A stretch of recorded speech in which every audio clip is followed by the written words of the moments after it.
Hello my friends and welcome back. Thank you very much for being with me again today. In this short video I will discuss four topics, and they're going to be short. The first one, we're going to go to Australia, and Australia gets itself in trouble because it follows other people's orders. Here you have an example. New Voice of Ukraine. Australia sends retired JDAM-ER bombs to Ukraine. This according to an article from New Voice of Ukraine on the 2nd of November. These are the little bombs, the smart bombs now. Australia has delivered several joint direct attack munition extended range JDAM-ER bombs to Ukraine, according to an Australian defense magazine ADM report from November 1st. These bombs were previously retired from the country's Air Force, and Australia's Defense Ministry plan for guided weapons and explosive ordnance. The country officially phased out its 500-pound munitions in 2021.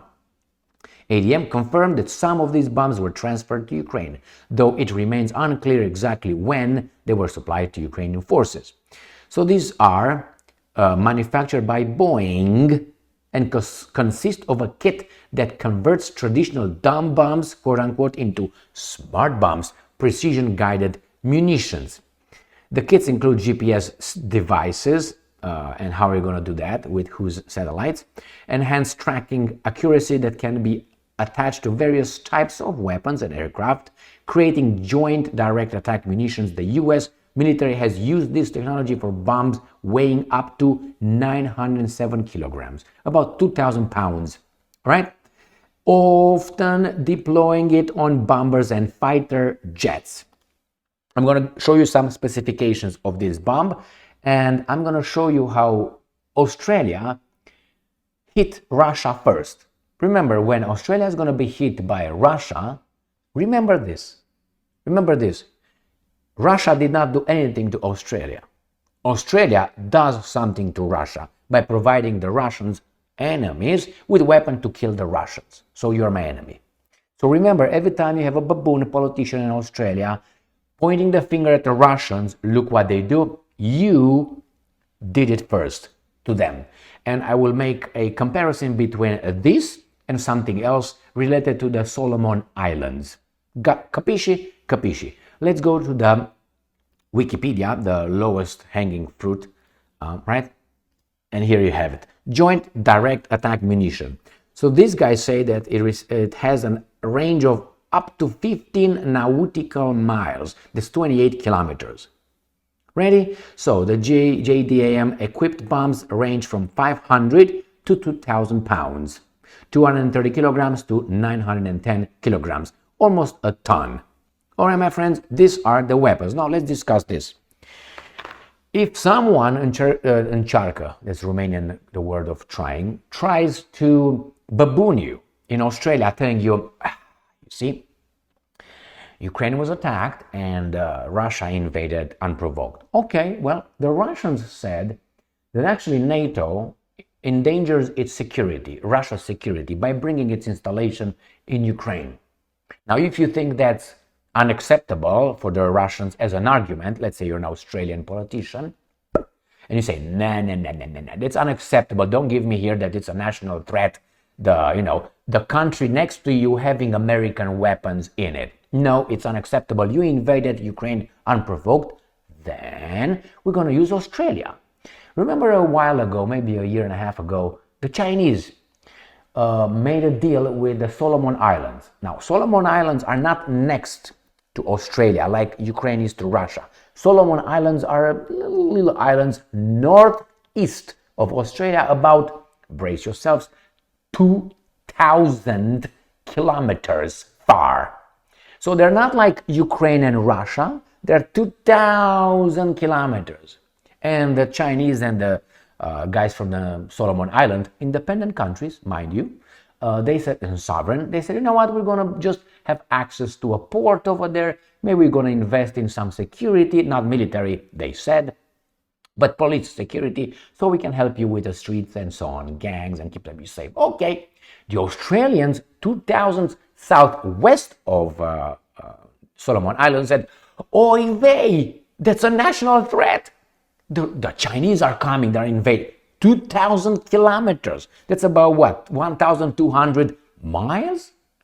And then the Americans from across the Pacific Ocean came and said, oh my God, you can't do this.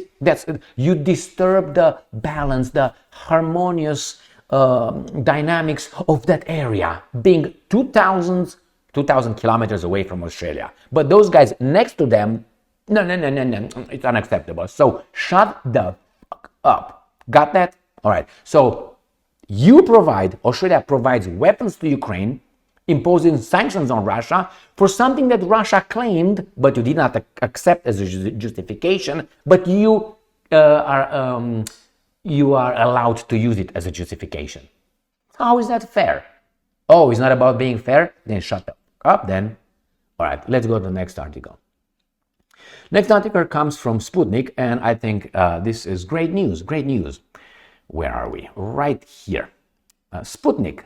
Number of Americans looking to emigrate explodes ahead of election, reports. Well, let's see, SOS. A rising number of US citizens are considering changing their place of residence due to political instability at home, which is largely caused by the upcoming presidential election. Bloomberg News Agency reported on Saturday, citing immigration experts. Oh my God, I love experts and analysts and all these panelists. All right, so we have here, the news agency cited Jan Barrett, the founder of Expatsy, a company that helps Americans figure out how they can realistically leave the country, as saying that the demand for their services shoot up 900% after the debate between the then president Barrett said that an Expatsy poll showed in October that 7,000 US nationals were interested in emigrating. Well, I want to know where they want to emigrate. Right here.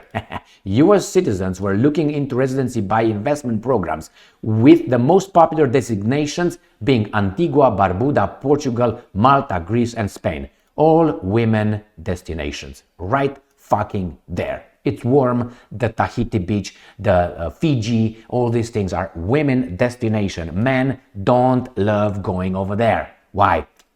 Too hot. I'm generalizing, of course, but people, people familiar with the issue will give me 100%, say I'm right. If you engage in relations with the opposite sex, then you understand that those are destinations. So by then you're gonna, again, crazily conclude that actually those guys are liberals. Why? Again, I'm just having some gut feelings. I'm throwing things at you. Not true maybe, but I'm just, a free person with my own opinions, and in a free world I should be entitled to make statements without being afraid of consequences. Right, YouTube? Okay, so let's put it this way. Do these guys know how much it costs to go over there? I love Americans. I would like Americans to go all over the world and live for a while there. And then come back. They will come back. Most of them overwhelmingly come back.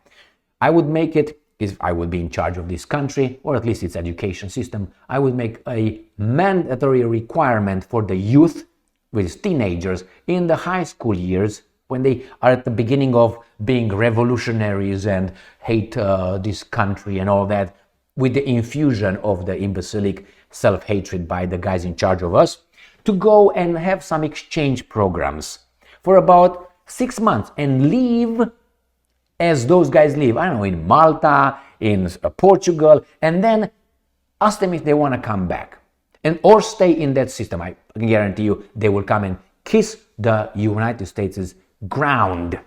If you don't believe me, well then stay there. That's fine. I'm for that. My point is, those guys are going to leave, they're going to come back pronto. Presto, how do you call it? Fast.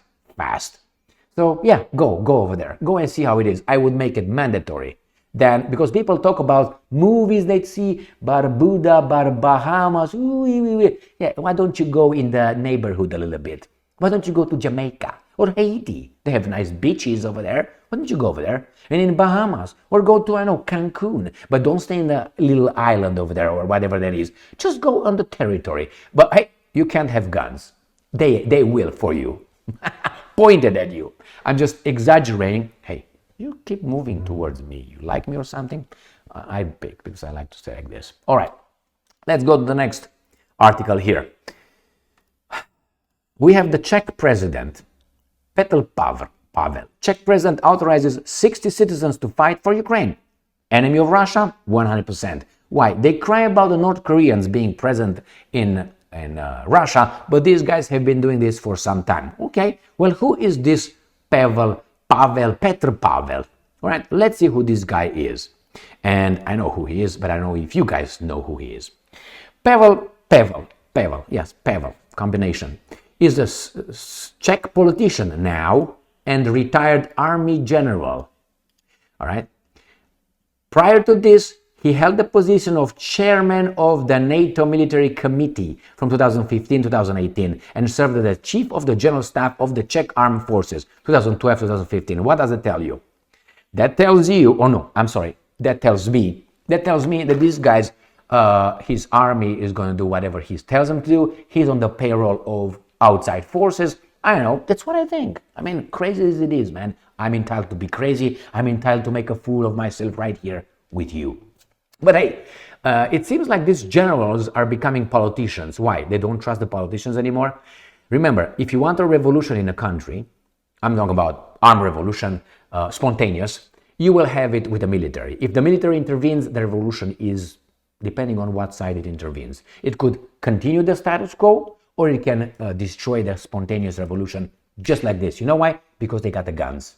So Mr. Petr Pavel not only has the guns of the Czech military, has the guns of NATO, which is United States of military. So if you tell me that this guy is just works for the Czech people's interest, all right, let's turn from fool retard into normal. No, he's not. No, he's not. That's the guy. That's the guy. Pay attention. I will give you another example. We have the example of, in Romania now, it's a guy called Joanna.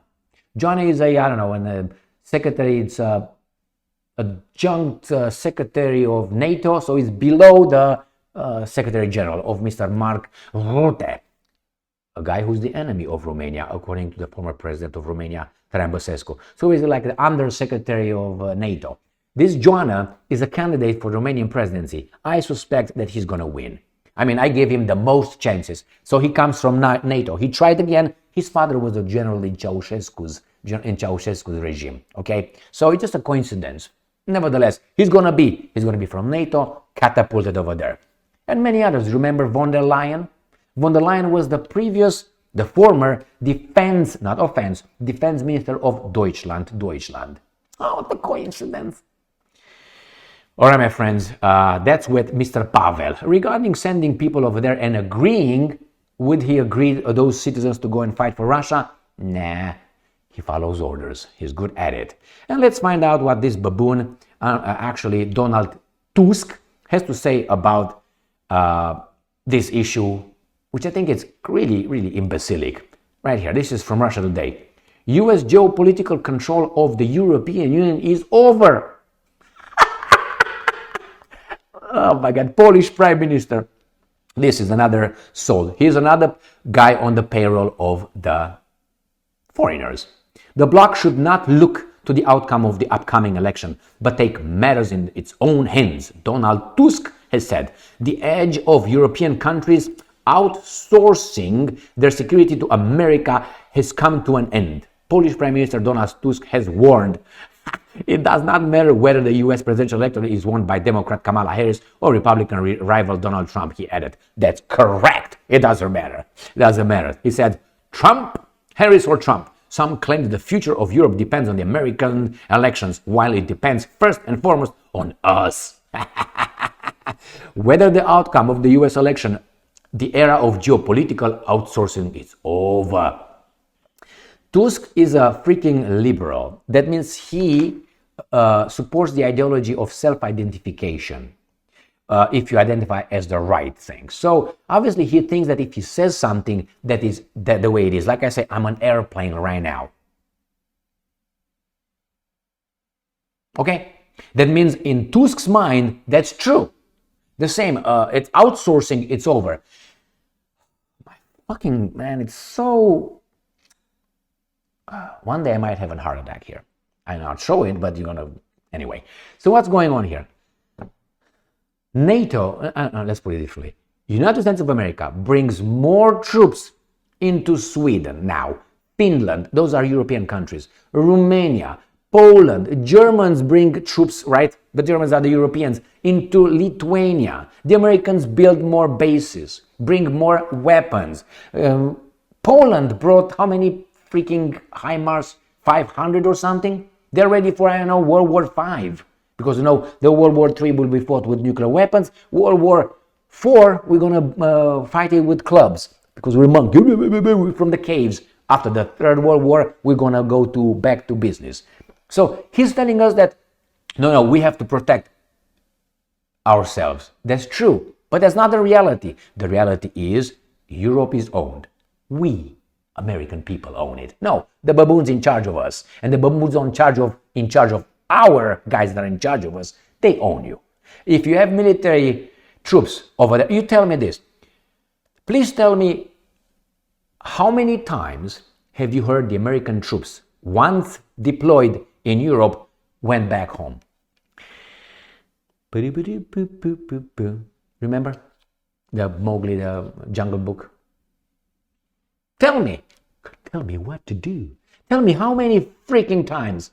More and more and more. What is this guy talking, man? What is the guy talking? No, you are under occupation, not only militarily, politically, with people like Tusk and our baboons. Then you have the cultural Western civilization being destroyed by these guys, and economic.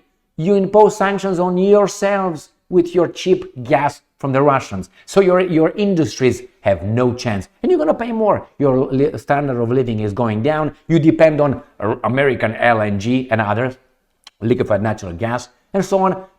And you tell me that it's over. Tusk is a mole. Not even a Trojan horse. A Trojan ass, or how do you call that? Donkey. That's what he is. Thank you very much for being with me again today. And he is the Prime Minister of Poland. 45 million people, armed to the teeth with American weapons. Are you crazy? But if the Americans stop you from buying their weapons, where are you going to buy them from? The South Korean, the Suno, whatever those are? That's what you're going to buy? Or from the Russians? Or from Rheinmetall? Are you going to make your own? I hope you do, but you don't. Why? You are at those guys' orders. That's what it is. So a lot of people say shit. Wait and look at the actions. Not what they say over there, what they do. In Great Britain, they said now they're going to institute, and in Germany, some immigration policies. Blah, blah, blah, blah, blah, and blah, blah, blah. Nothing will happen. Why? The same guys are over there. They're just telling you with their media operatives, they will institute the policies. Nobody will move. The same here. Oh, we do this, we're going to do this. What? 3 months about the immigration, not immigration. Entering unlawful entry in a country. From the southern border. We're going to implement this in the past, 3 months? And we have elections here? I mean, these guys think that we are baboons. And most of them are. You and I, we're just gorillas. Thank you very much for being with me again today. Stay strong, stay smart, look for the truth, and be just.